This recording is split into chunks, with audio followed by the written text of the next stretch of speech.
Profit loss account ಬಗ್ಗೆ ಏನಾದರೂ ಬೇಕಾ? ಮುಂದೆ ಹೋಗ್ಬೋದಾ? ಡೌಟ್ ಇದ್ದರೆ ಕೇಳಿ. ನೆಕ್ಸ್ಟು ಅಲ್ಲಿ ನಾನು ಕೊಟ್ಟದ್ರೆ ಎಲ್ಲ ಕ್ಲಿಯರ್ ಉಂಟು ನೋಡಿ, ಅದು ಸ್ಟ್ಯಾಂಡರ್ಡ್ ಫಾರ್ಮೇಟ್ ನಿಮ್ಮ ಕಂಪ್ಯೂಟರ್ನಲ್ಲಿ ಎಲ್ಲೆಲ್ಲ ಏನೆಲ್ಲ ಉಂಟು ಅಲ್ವಾ. ನೆಕ್ಸ್ಟ್ ಬ್ಯಾಲೆನ್ಸ್ ಶೀಟ್, ಆಸ್ತಿ ಜವಾಬ್ದಾರಿ ತಕ್ತೆ, ಆಸ್ತಿ ಜವಾಬ್ದಾರಿ ಈಚೆ ಲೆಫ್ಟ್ ಸೈಡ್ನಲ್ಲಿ ಲಯಬಿಲಿಟಿ ಜವಾಬ್ದಾರಿ, ರೈಟ್ ಸೈಡ್ನಲ್ಲಿ ಆಸ್ತಿ ಸಂಘದ್ದು. ಇದು ಎರಡೂ ಸೈಡು ಟ್ಯಾಲಿ ಬರಬೇಕು.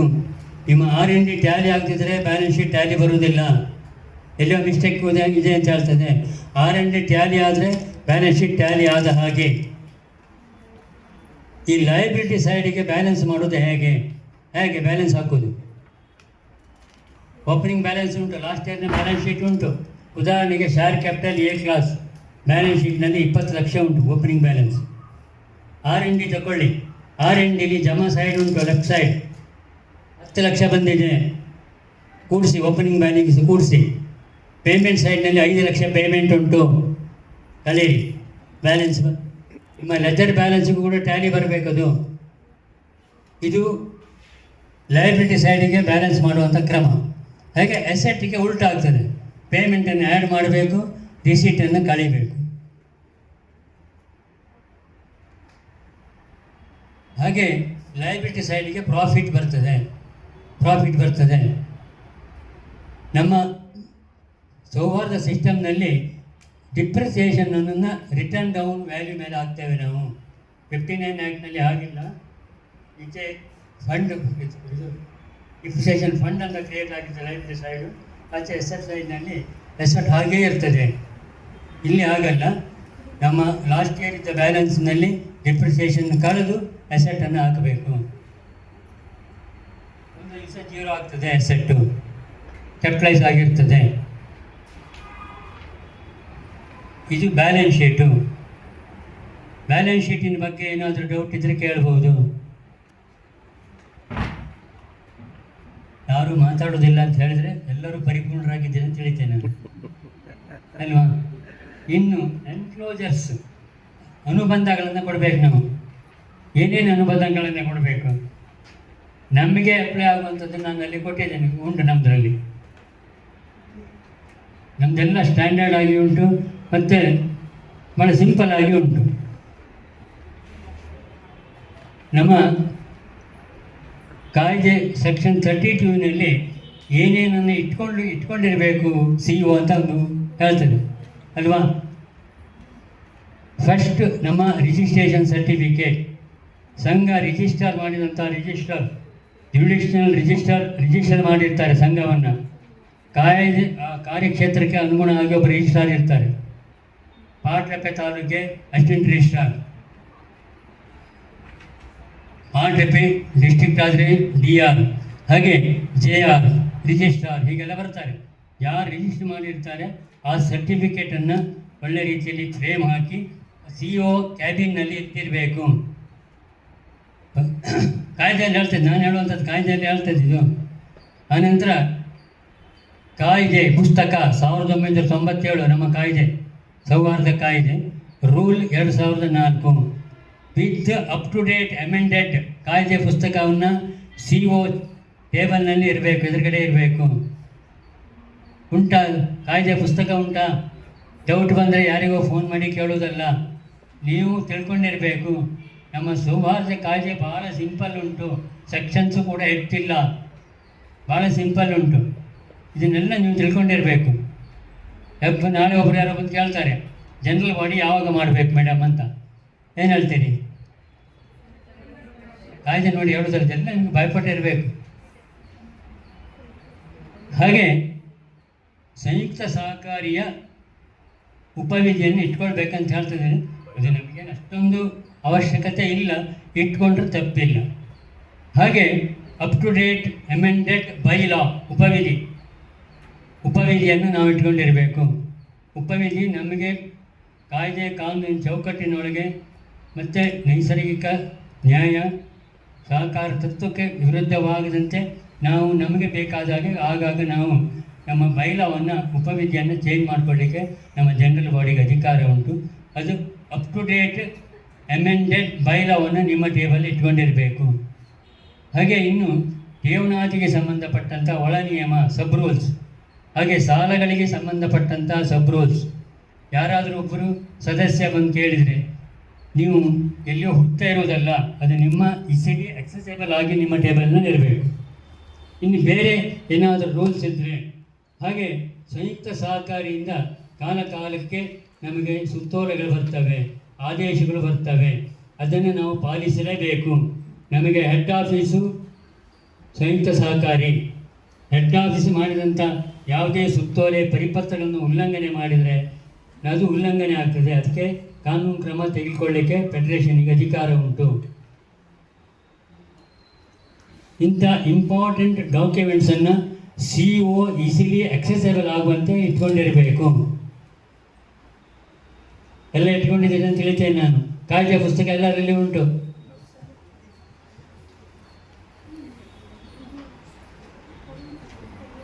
ಆಗಲೇ ಹೇಳಿದೆ ನಾನು, ಸಹಕಾರ ವರ್ಷ ಮುಕ್ತಾಯದ 30 ದಿವಸದೊಳಗೆ ಆರ್ಥಿಕ ಲೆಕ್ಕತಿಟ್ಟಗಳನ್ನು ತಯಾರಿಸಿ ಬೋರ್ಡಿಗೆ ಇಟ್ಟು ಅನುಮೋದನೆ ಮಾಡಿ ನೀವು ಅಪಾಯಿಂಟ್ ಮಾಡಿದಂಥ ಆಡಿಟರ್ಗೆ ಕೊಡಬೇಕು. ಎಲ್ಲ ಕೊಟ್ಟಿದ್ದೀರಿ, ಬೋರ್ಡಿಗೆ ಇಟ್ಟಿದ್ದೀರಿ, ಬೋರ್ಡ್ನವ್ರು ನೋಡಿದ್ದಾರೆ ಅಲ್ವಾ? ಲಾಭ ತೋರಿಸಿದ್ದೀರಾ? ಲಾಭ ಆ್ಯಕ್ಚುಲಿ ಆಗಬೇಕು, ಲಾಭ ತೋರಿಸ್ಬಾರ್ದು. ತೋರಿಸಿದರೆ ನಾಳೆ ಒಂದು ದಿವಸ ನಮಗೆ ಡೇಂಜರ್ ಉಂಟು. ನಾವು ಸೊಸೈಟಿಯನ್ನು ರಿಜಿಸ್ಟರ್ ಮಾಡುವಾಗ ಯಾವುದೇ ಸದಸ್ಯರಿಗೆ ನಾಳೆಯಿಂದ ನಿಮಗೆ ಡಿವಿಡೆಂಡ್ ಕೊಡ್ತೇವೆ ಅಂತ ಎಲ್ಲಿಯೂ ಕರಾರು ಬರೆದು ಕೊಟ್ಟಿಲ್ಲ. ನಮ್ಮದು ಸರ್ವೀಸ್ ಸಂಸ್ಥೆ, ಸರ್ವೀಸ್ ಓರಿಯೆಂಟೆಡ್ ಇನ್ಸ್ಟಿಟ್ಯೂಷನ್, ಸೇವಾ ಸಂಸ್ಥೆ. ನಾವು ಸೇವೆ ಕೊಡಲಿಕ್ಕೆ ಕನಿಷ್ಠ ಶುಲ್ಕದಲ್ಲಿ ಗರಿಷ್ಠ ಸೇವೆ ನೀಡಲಿಕ್ಕೆ ಇರುವವರು. ಹಾಗಾದರೆ ಪ್ರಾಫಿಟ್ ಬೇಡವಾ ಕೇಳ್ಬೋದು ನೀವು. ಪ್ರಾಫಿಟ್ ಬೇಕು. ಯಾಕೆ? ದೈನಂದಿನ ಖರ್ಚು ವೆಚ್ಚಗಳನ್ನು ನಿಭಾಯಿಸಲಿಕ್ಕೆ ಖರ್ಚು ಹೊಂದಬೇಕು. ಇನ್ನೊಂದು, ನಾಳೆ ಏನಾಗ್ತದೆ ಅಂತ ಹೇಳಲಿಕ್ಕೆ ಬರೋದಿಲ್ಲ.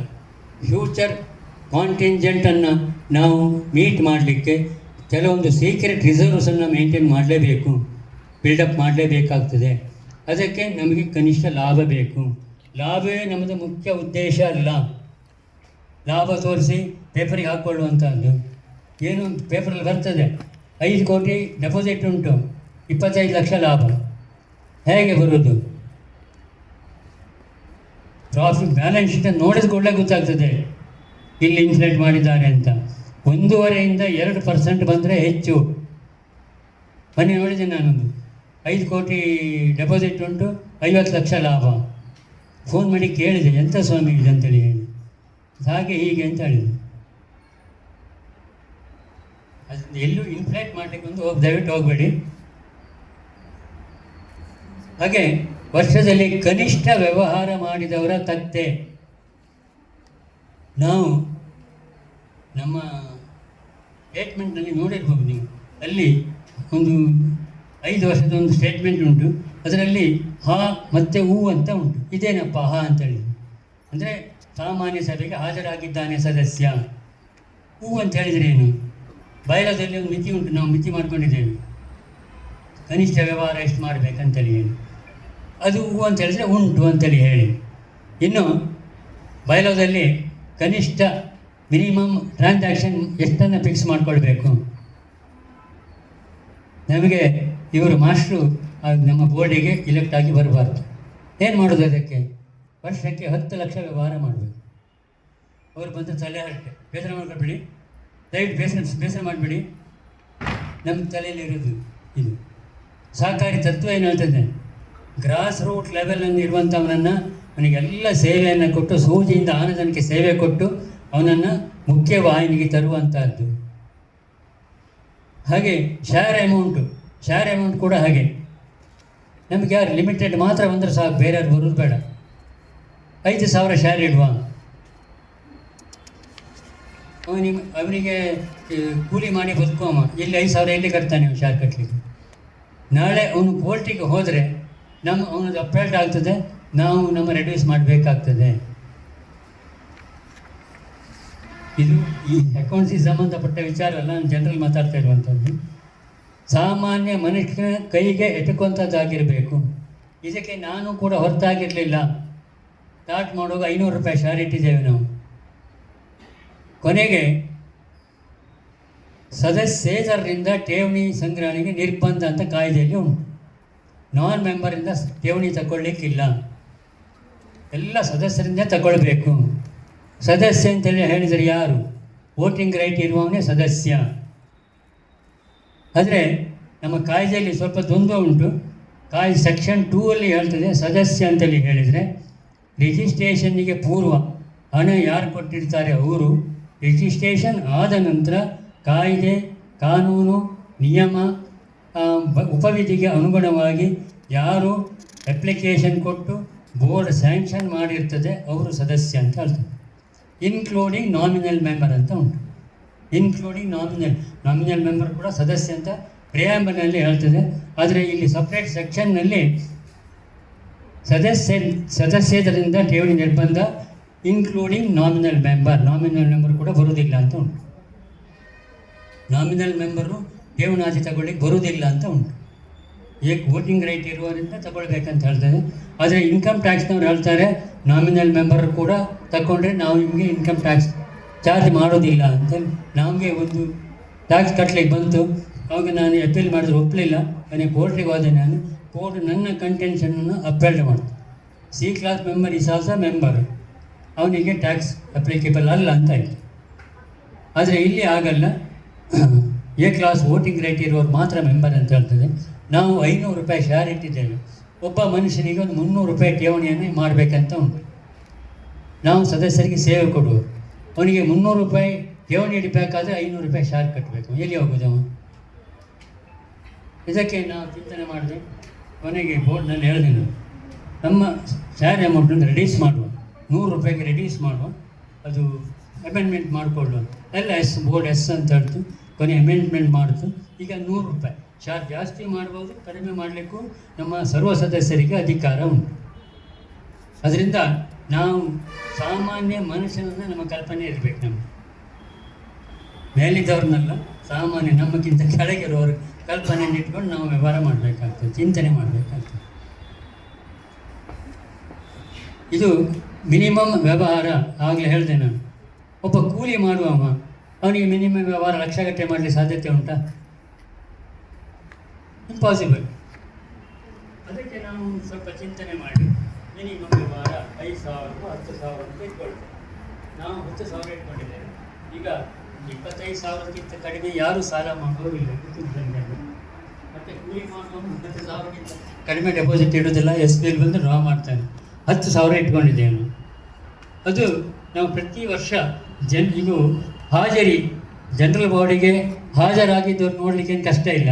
ಹಾಜರಿ ನಮ್ಮ ಜನರಲ್ ಬಾಡಿಗೆ ಹಾಜರಿ ಪುಸ್ತಕ ಇರ್ತದೆ, ಅದನ್ನು ಸ್ವಲ್ಪ ಗ್ಲಾನ್ಸ್ ಮಾಡಿದರೆ ಅವ್ರು ಹಾಜರಾಗಿದ್ದಾರೆ ಅಂತ ತಿಳ್ಕೊಳ್ಬೋದು. ಹಾಗೆ ಕನಿಷ್ಠ ವ್ಯವಹಾರ 100, ಈಗ 100 ಮಂದಿ ಇದ್ದರೆ 100 ಮಂದಿ 100 ವ್ಯವಹಾರ ಮಾಡ್ತಾರಾ? ನಮಗೆ ಒಂದು ಬುದ್ಧಿ ಶಕ್ತಿ ದಿವಸ ಒಂದು ನೋಡುವವರು ನಾವು ಹಾಕ್ತೇವೆ. ಹಾಗಿದ್ರೆ ಇದನ್ನು ಮಾಡಿದರೆ ವರ್ಷಕ್ಕೊಮ್ಮೆ ನಿಮಗೆ ಸುಲಭ ಆಗ್ತದೆ. ಆಮೇಲೆ 5 ವರ್ಷಕ್ಕೊಮ್ಮೆ ನಮಗೆ ಇಲೆಕ್ಷನ್ ಬಂತು. ಈಗ ಇಲೆಕ್ಷನಿಗೆ ನಾವು ಅವರನ್ನು ಡಿಲೀಟ್ ಮಾಡಬೇಕು. ಡಿಲೀಟ್ ಮಾಡೋದಕ್ಕಿಂತ ಮುಂಚೆ ಅವರಿಗೆ ನೋಟಿಸ್ ಕೊಡಬೇಕು. ಮಿನಿಮಮ್ ವ್ಯವಹಾರ ಮಾಡಿರಬೇಕು, ಕನಿಷ್ಠ ಸಭೆಗೂ ಅಟೆಂಡ್ ಆಗಿದ್ದರೆ ಮಾತ್ರ ಅವನಿಗೆ ವೋಟಿಂಗ್ ರೈಟ್ ಬರ್ತದೆ. ಎರಡೂ ಮಾಡಿರಬೇಕು, ಕಾಯ್ದೆಯಲ್ಲಿ ಎರಡೂ ಮಾಡಿದರೆ ಮಾತ್ರ ವೋಟಿಂಗ್ ರೈಟ್ ಬರ್ತದೆ ಅಂತ ಹೇಳ್ತದೆ. ಅದಕ್ಕೆ ಕನಿಷ್ಠ ವ್ಯವಹಾರ ಮಾಡಿದವರು ಹಾಗೂ ಕನಿಷ್ಠ ಸಭೆಗೆ ಹಾಜರಾದವರ ಪಟ್ಟಿಯನ್ನು ಮಾಡಬೇಕು ನಾವು. ಇನ್ನು ಡಿಫಾಲ್ಟರ್ಸ್ ಲಿಸ್ಟ್, ಸುಸ್ತಿದಾರರ ಲಿಸ್ಟು. ಸುಸ್ತಿದಾರರು ಅಂತೇಳಿ ಹೇಳಿದರೆ ಯಾರು? ಸುಸ್ತಿದಾರ ಹೇಳಿಲ್ಲ.